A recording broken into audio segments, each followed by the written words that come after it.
Hi guys, welcome to Sakshi story world. Madhu చిన్నగా అత్తయ్య పాపని స్కూల్లో జాయిన్ చేయాలని అడుగుతుంది. ఆ మాటను విని అభి ఏమీ మాట్లాడకుండా బ్రేక్ఫాస్ట్ చేసి ఆఫీస్కు వెళ్తాడు. పక్కనే ఉన్న దివి మధుని కదిపి ఆఫీస్లో జాయిన్ అయిన తర్వాత స్కూల్లో జాయిన్ చేద్దామని సలహా ఇస్తుంది. సాయంత్రం షాపింగ్ వెళ్దాం సరేనా, ముందు పద, అంజు పాపని ప్రసన్నం చేసుకోవాలి. వచ్చినప్పటి నుండి మాట్లాడకుండా బాగా బెట్టు చేస్తుంది మేడం గారు అని అంటుంది దివి. మధు సరే అని ఆద్యని తీసుకొని అంజలి రూమ్ లోపలికి వెళ్తారు. అంజలి వీరిని చూసి బొంగమూతి పెడుతుంది. దివి మాట్లాడుతూ, ఆద్య బేబీ, నువ్వు మేలు ఒక చాక్లెట్ ఇవ్వగానే నీ చిన్ని చేతులు చాపి మరీ ఎత్తుకో అని వస్తావు. అంజు పాప మాత్రం మా మీద ఇంకా దయ కలగలేదు అని ఏడుపు మొహం పెడుతుంది. దివిని చూసి ఆద్య కిలకిల నవ్వుతుంది. అంజలి ఆద్య నవ్వును చూసి మైమరిచిపోతుంది. మధు అంజలి చెయ్యి పట్టుకొని సారీరా అంజు అని చెబుతుంది. అప్పుడు ఉన్న పరిస్థితుల్లో నా చేత ఇల్లు వదిలిపోయేటట్లు ప్రేరేపించాయి అని బాధగా మాట్లాడుతుంది అంజలి మాట్లాడుతూ ఇంకొకసారి మీరు ఇల్లు వదిలి పోకూడదు అని అంటుంది. దివి ఇంకా నవ్వు తల్లి, నీ బొంగమూతి చూడలేకపోతున్నా అని నవ్వుతుంది. ఆ మాటకు మధు ఆద్య నవ్వుతారు. అంజు సాయంత్రం రెడీగా ఉండు, షాపింగ్కి వెళ్దాం ఓకేనా అని అంటుంది మధు. ఓకే వదినా అని అంటుంది అంజలి. అంజు ఇక స్టార్ట్ చేసావా నీ అల్లరి అని అంటుంది దివి. ఇప్పుడు నాతో పాటు నా కోడలు కూడా ఉందిగా అని నవ్వుతుంది. సరే అంజు, ఆఫీస్కి సమయం అయింది, ఇక వెళ్దామా అక్క అని అంటుంది దివి. సరేరా మరి ఆద్య అని అంటుంది మధు. అంజలి, మీ ఎదురుగా ఇంత పెద్ద మనిషిని పెట్టుకొని ఏం మాట్లాడుతున్నారు మధు వదిన అని అంటుంది. అంజలి ఆద్యాని నేను చూసుకుంటాను అని మధు చేతిలో నుంచి ఆద్యాన్ని తీసుకుంటుంది. సరేరా మేము వెళ్తాము అని కిందికి వెళ్తారు. అత్తయ్య ఆఫీస్ అడ్రస్ అని అడుగుతారు. వసు గారిని అప్పుడే అక్కడికి అఖిల్, సంధ్య, భవ్య వస్తారు. వసు గారు అఖిల్ని పిలిచి వీరిని మన ఆఫీస్కు తీసుకువెళ్ళు అఖిల్ అని చెప్తారు. సంధ్య, అత్తయ్య వీరు మన ఆఫీస్కు ఎందుకు అత్తయ్య అని అడుగుతారు. అభి ఆఫీస్కు రమ్మన్నాడు అని అఖిల్ తీసుకువెళ్ళు అని చెప్తారు వసు గారు.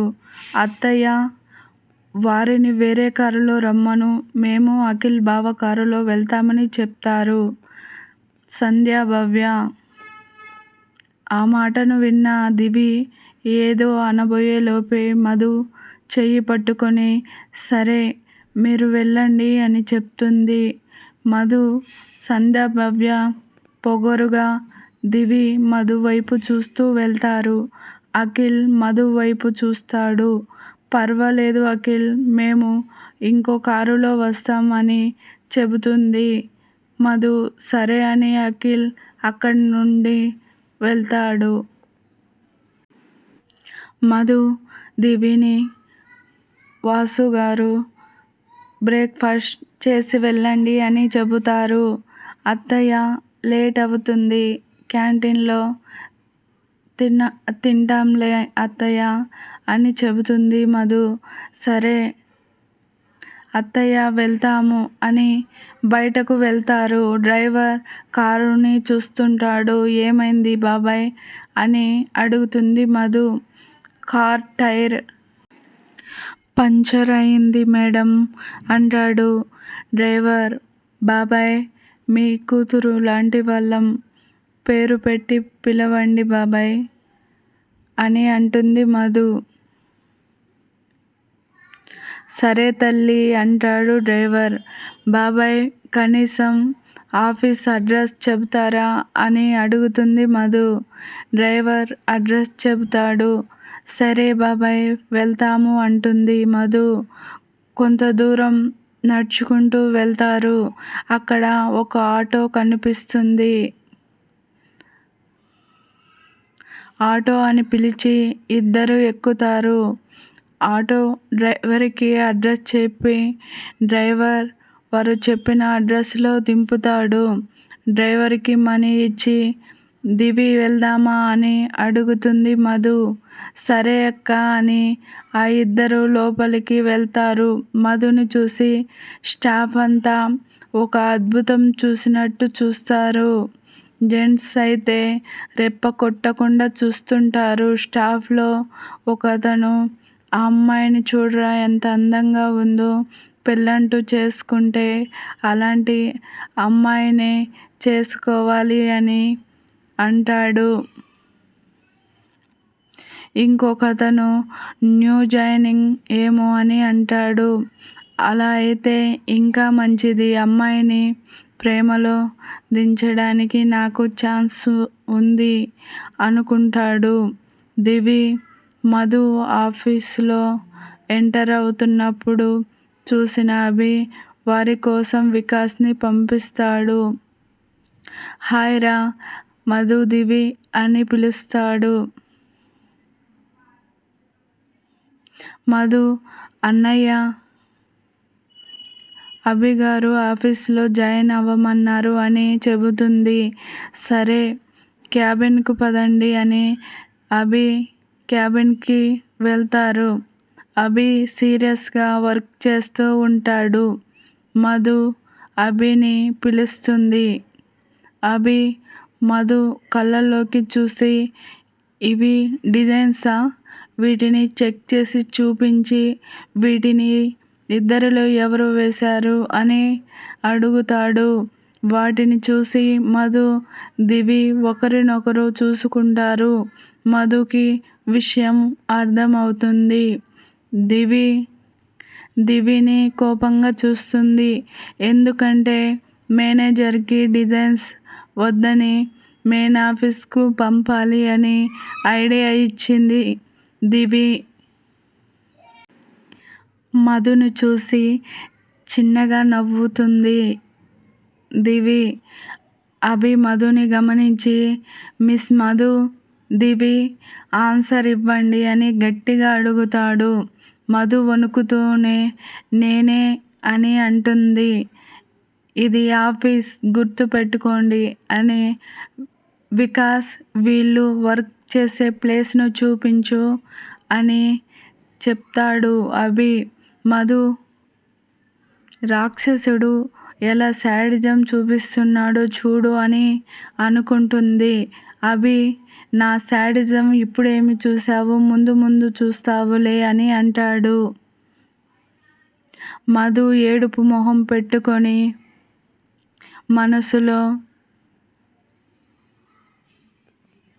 మనసులో అనుకోవడానికి కూడా లేదు అని అనుకుంటుంది. వికాస్కి అభి గురించి తెలుసు కాబట్టి సిస్టర్స్ రండి మీరు వర్క్ చేసే ప్లేస్ను చూపిస్తాను అని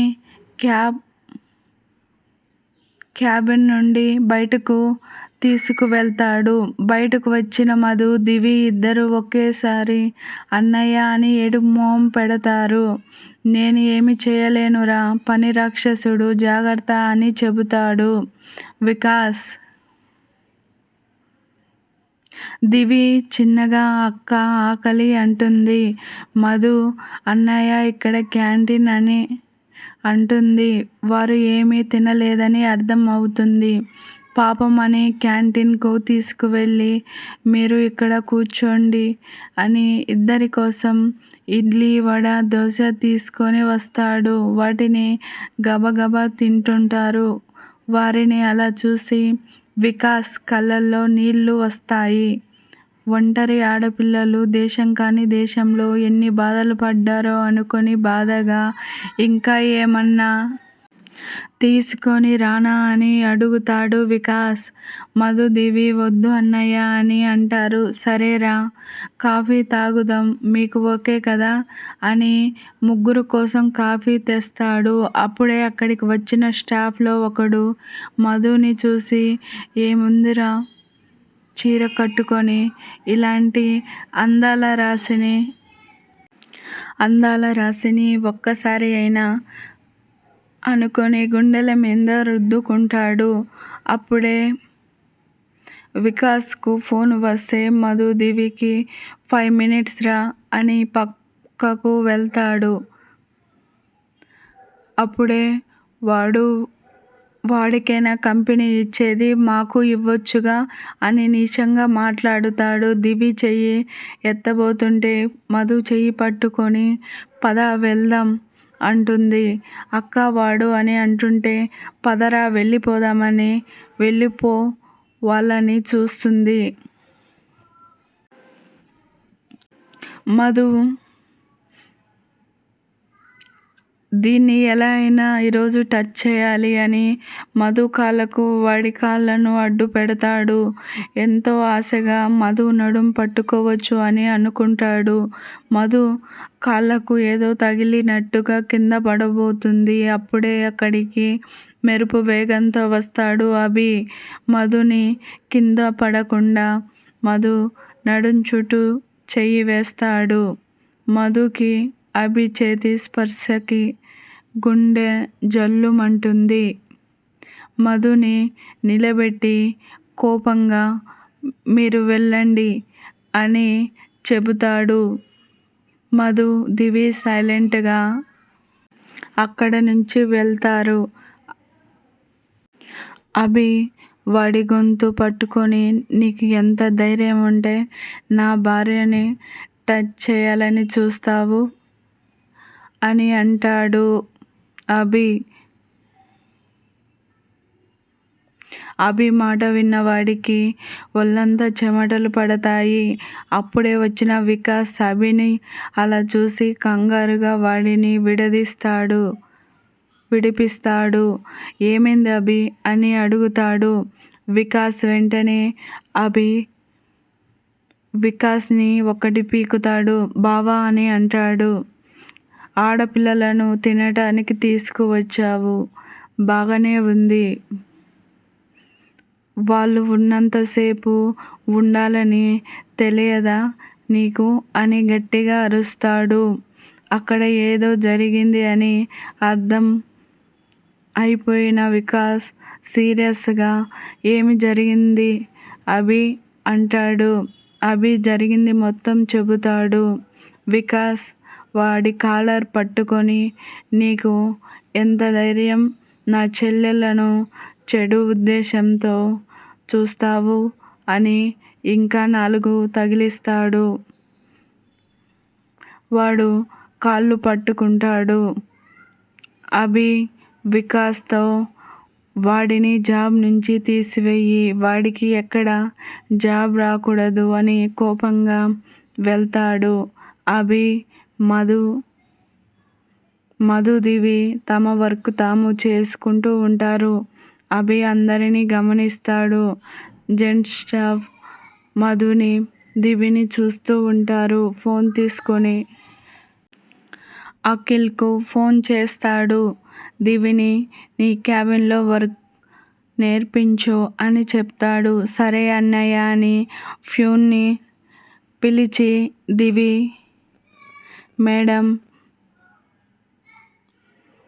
మేడంని సార్ పిలుస్తున్నాడు అని చెప్పి రమ్మను అని చెప్తాడు.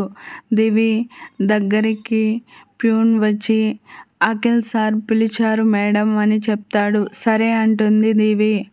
అక్క నేను క్యాబిన్కి వెళ్ళి వస్తా అని వెళ్తుంది. దివి మధు చూపు కూడా తిప్పకుండా వర్క్లో మునిగిపోయి ఉంటుంది. ప్యూన్ వచ్చి, మేడం అభి సార్ మిమ్మల్ని రమ్మంటున్నారు అని చెబుతాడు. సరే పద అని తాను వేసిన కొన్ని డిజైన్స్ అభికి చూపించాలని తీసుకొని వెళ్తుంది. డోర్ నాక్ చేస్తుంది. తను వేసిన డిజైన్స్ అభి ముందు పెడుతుంది. అభి చైర్లో నుంచి పైకి లేచి మధు చెయ్యి పట్టుకొని పర్సనల్ రూంలోకి తీసుకువెళ్తాడు. అభిగారు ఎందుకు ఇక్కడికి తెచ్చారు అని అమాయకంగా అడుగుతుంది మధు నడుంపై చెయ్యి వేసి దగ్గరకు లాక్కొని అభి సీరియస్గా ముందు వెనక చూసుకోవా అని గట్టిగా అరుస్తాడు. మధు భయపడుతూ చూసుకోలేదండి అని అమాయకంగా చెబుతుంది. మధు నడుమును గట్టిగా పట్టుకుంటాడు అభిగారు ప్లీజ్ వదలండి, పెయిన్గా ఉంది అని కళ్ళనీళ్లతో అంటుంది. అభి మధుని మరి నువ్వు నాకు 5 yearsగా పెయిన్ ఇస్తూ ఉన్నావు కదా, దాని గురించి ఏమిటి అని అంటాడు. మధు ఏమీ మాట్లాడకుండా మౌనంగా ఉంటుంది. అభి కోపంగా నన్ను భరించు అని మధు నడుమును గట్టిగా ప్రెస్ చేసి వదిలేస్తాడు. మధు ఆపుకున్న కన్నీటికి విముక్తి ఇస్తుంది. మధు ముఖం చూడకుండా ఫ్రెష్ అయ్యిరా అని వెళ్తాడు. సారీ అభిగారు, మీరంటే నాకు చాలా ఇష్టం అభిగారు అని చాలాసేపు ఏడుస్తూ ఉంటుంది. అభి డోర్ కొడతాడు. మధు కళ్ళు తుడుచుకొని ఫేస్ వాష్ చేసుకొని చీర సరిచేసుకొని బయటకు వస్తుంది. అభి మధుని చూస్తాడు. ఏడ్చిందని అర్థం అవుతుంది. నువ్వు నా క్యాబిన్లోనే వర్క్ చేసేది అంటాడు అభి. అభి కళ్ళి చూస్తుంది. వర్క్ ఎక్కడ కూర్చొని చేయాలి అని చూస్తుంది. ఈ రోజుకి సోఫాలో కూర్చొని వర్క్ చెయ్యి అని చెప్తాడు అభి. మధు సరే అని బుద్ధిగా తల ఊపుతుంది. అభి వీటికి ఏం తక్కువ లేదు అని అనుకుంటాడు అభి. మధు కళ్ళి చూస్తాడు. కూర్చోవడానికి ఇబ్బంది పడుతుంది. ఏమైంది అని చూస్తే నడుము ఎర్రగా కంది ఉంటుంది. అది చూసిన అభి మధు దగ్గరకు వెళ్ళి తన 2 చేతులతో ఎత్తుకొని మధు అభిగారు అంటుంది. అభి ఏమీ మాట్లాడకుండా పర్సనల్ రూంలోకి తీసుకువెళ్ళి బెడ్ పై పనుకోబెట్టి తన చీరను పక్కకు జరిపి ఫస్ట్ ఎయిడ్ బాక్స్ తీసి అందులో జెల్ తీసుకొని మధు నడుముకు జెల్ రాస్తాడు. అభి చేతి స్పర్శకు మధు గట్టిగా కళ్ళు మూసుకుంటుంది. మధు ఫీలింగ్స్ అర్థమైన అభి చంద్రవంక లాంటి నడుముపై పెదవులను నిలిపి చిన్నగా బైట్ చేసి తడి ముద్రలు వేస్తాడు. డోర్ సౌండ్ వచ్చేసరికి ఒక్కసారిగా అభి తల విదిల్చుకొని మధుని చూసి రెస్ట్ తీసుకో అని వెళ్తాడు అభి వెళ్ళినమ్మటే మధు గుండెపై చేయి వేసుకొని అభి మీరు మాయ చేస్తారు అని అనుకొని నిద్రలోకి జారుకుంటుంది. అభిని చూసి నమ్మటే దివి, వికాస్ పళ్ళు ఇకిలిస్తూ ఇద్దరు బావా అని అంటారు. అభి వారిద్దరిని చూసి ఏంటి మీరు ఇక్కడ అని సీరియస్గా అడుగుతాడు. అది బావా మధు అంటారు. ఎందుకు అంటాడు అభి. లంచ్ అంటారు. మధు నిద్రపోతుంది. లేచిన తర్వాత తింటుందిలే, మీరు ఇక్కడి నుంచి వెళ్ళి ముందు తినండి అని అంటాడు అభి. దివి, వికాస్ ఒక్కసారిగా రాగం తీస్తారు. అభి సీరియస్గా చూస్తాడు. వికాస్, దివి సైలెంట్గా అక్కడి నుంచి వెళ్తారు.